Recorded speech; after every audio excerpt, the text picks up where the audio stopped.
আসসালামু আলাইকুম। এটা আমার 200 ওয়াটের একটা সোলার সিস্টেম প্রজেক্ট। এইখানে ব্যাটারি দেয়া আছে 130 এম্পিয়ার রিমসু ব্যাটারি, যেটা আমি 2020 সালে কিনছিলাম 11,500 টাকা দিয়ে। তা এখন 2023 সাল, তো এই কতদিন যাবৎ চলতেছে, কোনো সমস্যা হয়নি। তো এখানে কন্ট্রোলার হিসাবে আমি ইউজ করছি এমপিপিটি চার্জ কন্ট্রোলার। এখন দেখেন অটো কাট দেয়া আছে 14.2 ভোল্টে, আর এখানে লোড অফ দেয়া আছে 10.7 ভোল্ট। এখানে লোড অন হবে 10.5 ভোল্টে। তো এখন 4টা বাজে, 12 এম্পিয়ার কারেন্ট আসতেছে প্যানেল থেকে। আর এইখানে আমার লোডে যাচ্ছে 4 এম্পিয়ার।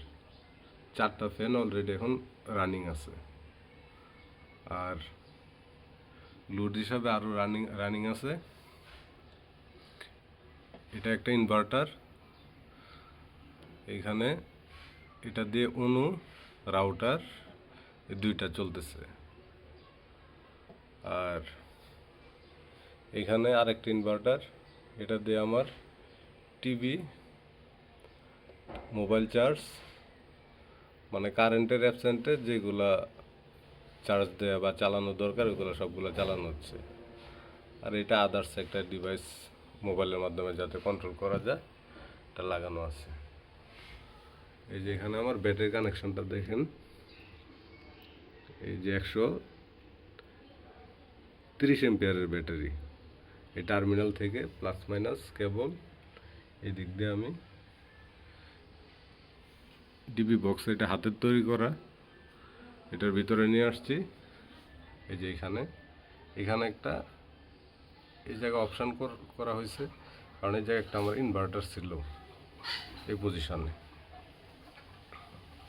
তো এটা ইনভার্টারটা নষ্ট হয়ে যাওয়াতে এখন এটা আলাদা আছে। তো এইখান থেকে এই দুইটা টার্মিনাল থেকে আমার এইখানে আবার কানেকশন আসছে। এই যে এই দুইটা চালাচ্ছে, আবার এইখান থেকে সরাসরি এই যে কন্ট্রোলারে চলে আসছে। কন্ট্রোলারে এই যে এখানে ব্যাটারি দুইটা কেবল, তারপরে এটা প্যানেল থেকে আসছে এই দুইটা, তারপরে এখানে লোড, এই দুইটা দিয়ে লোড যাচ্ছে। আর যাদের বাসা বাড়িতে প্যানেল আছে, ব্যাটারি নষ্ট হয়ে গেছে বা এখনো চালাতে পারতেছেন না, তারা এই এমপিপিটি সিস্টেমে ফুল ভোল্টেজ পাইতে পারেন। আর কোনো ইনফরমেশান জানতে হলে ভিডিও ডেসক্রিপশনে ফোন নাম্বার দেওয়া থাকবে, দয়া করে একটু যোগাযোগ করবেন। ধন্যবাদ।